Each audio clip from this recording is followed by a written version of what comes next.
Welcome to South Haven Business Beat. This is our special election edition. We talk to the candidates about the issues important to you and your business. We would like to thank the following sponsor, Wisdom Integrators. Are you a business owner and is technology getting in the way of your business? If your computers are slow, your website is horrible, or your business needs more efficiency, then it's time to reach out to Aaron Kozort and Wisdom Integrators.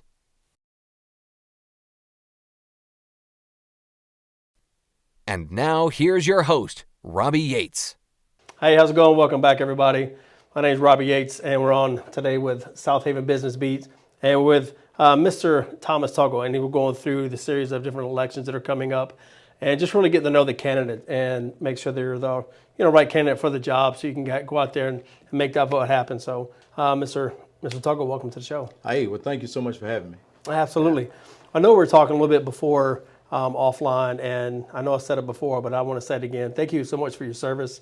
I was looking through your bio, and I'm always impressed at somebody that takes that time and sacrifice for the company. The country. So thank you for that. Yes, sir. Thank you so much. I appreciate you sharing that. Yeah, absolutely. And I know we'll dive into it in a little bit, but we're talking before offline about some of the issues that you plan on tackling. And so what are the primary issues that you see within an office that you're going to seek and you want to tackle when you get in there? Oh, okay. Well, I'm seeing right now the biggest thing that we're going to look at is the violent crime that's facing this county. It is gotten to the point now we're just south of the most dangerous city in the country, and that's one issue that we have to do. I'm very, very fortunate to have a great relationship with every one of these executives in the county. Chief Moore right here in South Haven, I've known him for years. Some of his officers, when I was at State Training Academy, I recruited some of his officers to help us in defensive drive, and so we've had a great working relationship. Chief Cox over in Olive Branch, we've got a great relationship. I recruited his expertise, and he shared his knowledge with our students in interview and interrogation. Chief Pullen in Horn Lake, she's a former graduate of mine, class president when she come through, so she was destined for stardom. So that relationship's already established. And also Chief Ellison Hernando, I've known him my whole life, worked with his mom, and Chief Bridges over in Walls. I've worked accidents and early in my career with him.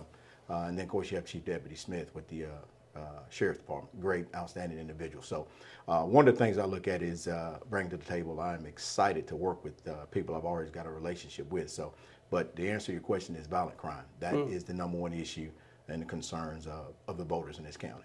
Yeah, I love that collaboration that you have with other individuals and other sheriffs, to create that partnership. But you had a quote, and I'd love to hear it again, if you don't mind. You're talking about the river, and it kind of ties into what you're talking about in the violent crime and the river about flowing upstream. And can you touch on that? Yes, sir. My approach to this here is, we look at where we are, and violent crime is all around us, not just Memphis. I mean, we've got it coming up on our western flank, which coming up 61. And, we are looking at this thing steady moving. So my quote is this: it's always good. I mean, we're constantly pulling people out of the river, but at some time on point, we have to go upstream and find out why they're falling in. So that's my approach to addressing violent crime. Why is crime becoming increasingly more violent, and why are we seeing why has it become so prevalent? So we're going to go upstream and find out why. So that's my approach. And working with these executives, I'm excited to have an opportunity to hear their ideas, but violent crime is the biggest issue that we're facing right now. Yeah, I love that, man. That's a great quote. I feel like I'll be quoting that from here on out. It is, and that's how you have to be proactive when you start looking at addressing crime, and that's my proactive approach. Absolutely. Yes, sir. And then so tying into that, what do you see the primary role is the sheriff? The primary role of the sheriff is to keep the people in the county protected. I mean, that's just his role. He has to be that beacon of light that they look to and look at and say, hey, this is a guy that's keeping me safe. And they want to look at his qualifications. They want to know who the individual is. They want to make sure that he's accessible. But most importantly, if he said something, they want to find out, is he going to make it happen? So they can look at my career. Everything that we have set out to do, we have achieved. And it goes back to what I said earlier. My relationship with all these executives speaks volumes for being having that collaborative working relationship. So, but his primary job, to answer your question, primary job is to keep the people in this county safe and let them know that he is dedicated to doing that. Yeah, and you touched on before about how one of the aspects you're doing it, and then as far as like what you're doing within the schools, can you touch on that briefly? Because I think that's very impactful. Yes, I just talked with, I can't remember her name now. It's Debbie King. Debbie. She mentioned about mentorship, and I said that goes right with what we're planning to do. Our plan is to tap into some federal funds that are out there to hire more police officers, and what I would like to do is put 2 to 3 officers in every grade, starting with the 3rd grade and all the way up to the freshman year in school. And these officers will, that are assigned these 3rd graders, when these 3rd graders go to the 4th grade, these officers go with them. These officers stay with these kids all the way until their freshman year in high school, and then they rotate back down and pick up another group of 3rd graders. What do we get? We get structure. These kids are around structure every day.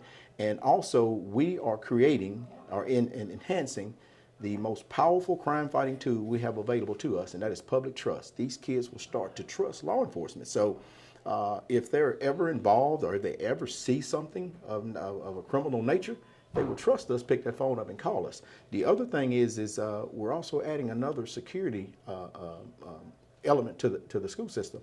Now these officers will be plainclothes. I mean, they'll wear a sports jacket, dress shirt and all, but these students and the faculty will know these guys are law enforcement officers. And we'll advertise it. We'll say DeSoto County the school is full of plainclothes police officers throughout the whole school. So it's a deterrent for anybody who wants to create or want to have an active shooter event. So they get to thinking, well, DeSoto County's got plainclothes officers throughout the school. I think I'm gonna find another school because I have no idea if I walk in a classroom there's an officer there waiting on them. But most importantly, it's that mentorship piece. These officers will be with these kids from the 3rd grade. And when these kids, let's say around the 7th grade, these kids start having behavior issues, these officers can intervene and make sure the child stays on the right path. And maybe somebody may be trying to introduce them to drugs, somebody may be trying to pull them in a gang, maybe have some family dynamic issues. These officers can step in and keep them on the right path. That's why it's so important to have that mentorship piece. And thank you for answering that. That's something we're going to work hard on. Yeah, I tell you what, man, you might make me want to move to DeSoto. I love hearing it. Yeah. Well, there's another piece too. There's a patriotic piece to that because these officers will definitely be that beacon of life to these kids and say, hey, you're in the greatest country in the world, and let's talk about the national anthem. Let's talk about the Pledge of Allegiance. If we can get that next generation to be more patriotic, half the crime fighting efforts are already solved. Yeah, absolutely. Yeah, it's pretty obvious from those that are listening and the passion. It's what led you to the role, but what was it made you to decide to run? I mean, it's pretty obvious on the outside looking in, but what was your decision to say, hey, you know what, I want to tackle this and do this? The challenges that are facing this county. I look at, this has been my whole career, people in life go through looking for opportunities, and people that are looking for opportunities are always met with challenges. As a young Marine, I decided to reverse that. I said, let me go look for all these challenges. And every time I look for a challenge, I have been rewarded with great opportunities. And that's what I'm looking for right now. The challenge of keeping this county safe. And the rewarding opportunity would be that everybody would be able to feel safe in this county. So we would keep crime out. So I decided to run. I'm in this race because of the challenges. And that's what I've done my whole life, look for challenges. And it's going to be a challenge. I can say that. But I go back to my work relationship with all these executives. I think we can do this as a group, and it has been proven that building a team, and I've had very, very good, a lot of success working with other people. Yeah, absolutely.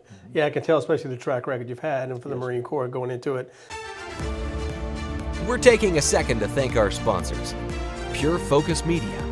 Have an event coming up? Let us capture all the moments that will create memories that will last a lifetime with our professional photographer and videographer. Also announcing our new digital selfie photo booth. Book with us today. Be sure to share and subscribe for more business resources. Now back to South Haven Business Beat. This is kind of a two-part question of really like why you feel like you're the best person for the job, and it kind of ties in, what experience are you bringing to the table. So why do you feel like you're the absolute best person for the job? I know you decided to, but what makes you feel like you're the best person for it, and what experience are you bringing to the table? Well, I will never say I'm the best person for the job because I don't want to sound condescending. Man, I love that. I don't really know a lot about what his qualities are and his characteristics. And I don't want, law enforcement officers got to be very careful criticizing other law enforcement officers. We have a code of ethics that we follow. But I can just talk about my experience, and Yeah. we can let the people make a decision on that. But I bring 30 years of law enforcement experience to the table. Law enforcement has been my life. I'm 53 years old, and it's been my life for over half of my. I wouldn't have guessed it. Part. It is. It is. It is. I've been part of. Yeah, it's just that role, and Yeah. the other 4 years to serve my country. So I've had an opportunity to start at the very bottom of the pole, which is a street officer in Hernando, and work my way up through the ranks. I graduated the State's Police Academy as class president. Had an opportunity to join the Highway Patrol then, but I just thought that loyalty to the citizens of Hernando was more important to me. So I turned down an opportunity to join the Highway Patrol back in '93, and I came back and served the citizens of Hernando for 4 years. And I had an opportunity to join the Highway Patrol in '96, and I got accepted the first time around, graduated with honors, and they transferred me back up to DeSoto County. So I served this county as a trooper for 2.5 years, and I was promoted again to the training academy, and they brought me down to train every law enforcement officer in the state, and we've had a lot of success. We took a program that was struggling, that was looked at as one of the worst in the country, and made it the best program in the country. So, and we did that in a short period of time. So, we were able to train over 10,000 Mississippi law enforcement officers. We went from the worst to first. Wow. And it took a lot of hard work, so I bring that experience of bringing people together, taking something that's a challenge, and overcoming it. I was promoted to executive officer, Department of Public Safety in 2006. It was just a fluke. I was out training, and the commissioner said, "I'm looking for an executive officer. A guy that's going to be my right-hand man, and you come highly recommended." I had no idea who the commissioner was at the time. So, and where did he get that recommendation? I think he looked at it and said, "Hey, Thomas Tuggle's a guy that you can trust, a guy that can get the job done." But Thomas Tuggle's that guy that's not afraid to walk in your office and tell you what you need to hear as opposed to what you want to hear. And that meant a lot to him. So we were able to run DPS for 2.5 years, and we had a very, very good run. Governor Barber was reelected, and I requested to go back out to the training academy, and they promoted me back to training academy. I was assistant director out there. So I stayed there until 2017, and I was promoted to director. So a lot of certifications. I mean, I'm not going to talk about all the certifications I've gone through, but but we've been very successful in bringing a lot of money to the state for officers to train in active shooter response. I work very well with Texas State University in their alert program. So that was securing almost $25 million for that training. So I bring a lot of experience to the table as far as working with people and achieving and accomplishing things. We have gone to my website, so if people are confused or anything, they can go to my website. I've outlined from every year I've been in law enforcement. You knew what Thomas Tuggle was doing. 1992, 1993, he was doing this. So I encourage people to go. What's the name of the website? ThomasTuggleForSheriff.org. .org, okay. .org. And they can see every year you will find out what I'm doing in law enforcement. 30 years. Yes, sir. I love it. Well, one thing you mentioned about on the website that's on there that you really didn't mention here, and I want to bring up because I think it's important, because earlier on the conversation you mentioned about there's money out there to be had and grant money to help and what you want to do to build in the structure and the foundation you want to build upon. And you're in charge of it. You had 65 to 70 million you were doing for the DPS. You really briefly touched on that, of how you utilize that money. Yes, I mean, as the XO, Department of Public Safety has 12 directors. With the Highway Patrol, they had a colonel. But as the XO, you have to work with all those directors to create the budget, help them, listen to what they need, and have the courage to tell them that, hey, these are some areas we're going to have to cut. So the crime lab was always pretty much the one that had the biggest budget, because they had all the high-tech equipment, and they were working with a short staff. So MHP, Highway Patrol, had a big budget. I mean, you got to think about all the troopers out there. So to have an opportunity to work with them in creating a budget that was that could be submitted and approved was not only challenging, but actually was fun. To work with them, because we got in and behind closed doors and really talked about crunching numbers. And the commissioner, I have to thank, he's no longer with us, but I have to thank him for giving me an opportunity to get that experience in working with such large numbers when it comes to money. But it was we had a great time. We were very successful, I love it. And then last question is kind of maybe several issues. If you want to touch on, I'll really leave this one to you. But like the issues that you see within DeSoto County, what do you feel like that needs to be addressed? Is there one thing you feel like you want to tackle first, or are there several issues you going out at the same time? Well, the biggest thing is establishing that relationship with all these executives and coming up with a comprehensive and also an acceptable way to address violent crime. I mentioned earlier about going upstream, finding out why. I think that there are several ways we can do that. Video games is one. We need to look at the makers of these violent video games and start to get them to create video games that reward the user for helping a police officer, or reward the user for helping a senior citizen, reward the user for doing something positive. Even singing a national anthem, you get extra points for it. So if we can start at a young age of transforming the mindset of the next generation with video games. Now people say, well, how do you know video games are effective? Well, if the United States military can use video games to train soldiers in close quarter battle or to teach them how to fly fighter jets, I'm pretty sure we can use video games to teach our kids to be more patriotic and respectful of the neighbors. It's sad that we're at this point now where we have to tell kids that if it doesn't belong to you, keep your hands off of it. Yeah. And but that's where we are. So I look at working with people in the community, several of them, spiritual leaders, our churches. I look at work with our teachers, our business owners, parents. It's going to take a group effort to send a strong message to the, or in other words, to make this successful as far as fighting violent crime. So I'm looking forward to putting together a group and let's tackling this together. The sheriff can't do it by himself. Absolutely. We're also dealing with that same piece. We have a mental health crisis going on in our community. So we want our officers trained in crisis intervention, and so they will understand just because a person is having a mental health problem, they're not being violent. It's just that we need to understand that it's a mental health crisis. And the other big piece I want to talk about is we have a community out there, hearing impaired or special needs, and we need to make sure that when they call 911, our operators can communicate with them. So we're looking into finding ways to take care of those individuals that have hearing issues, hearing deficits, and also people with special needs to be able to utilize 911. That's something that is not pushed, and that we have people in the community that have those issues. So I'm looking forward to getting that established also. We want everybody to be able to utilize everything we bring to the table. Yeah. Well, I love the passion, the vision, what you have going, because you're encompassing everything, and you're looking at it. It's not just you; it's everybody, and you're reaching out to other aspects too to build this up. And I wish you all nothing but the best. Well, great. Thank you so much, and keep praying for this country. Absolutely, we can do this right. We're doing it respectfully. So, if we do this right, the rest of the country will say, "Hey, I want to be what DeSoto County is." Yeah, and I was thinking the same thing. Yeah.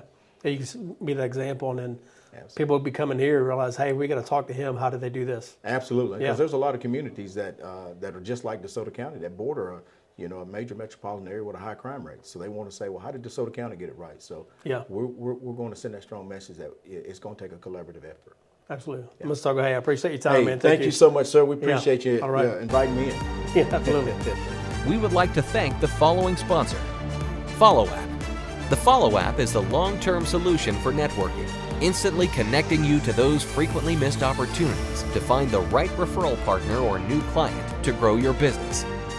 Thank you for listening to this episode of South Haven Business Beat. This podcast is brought to you by the South Haven Chamber of Commerce. We know relationships create commerce. Thank you for joining us. Like what you see and hear? Please tell others and subscribe.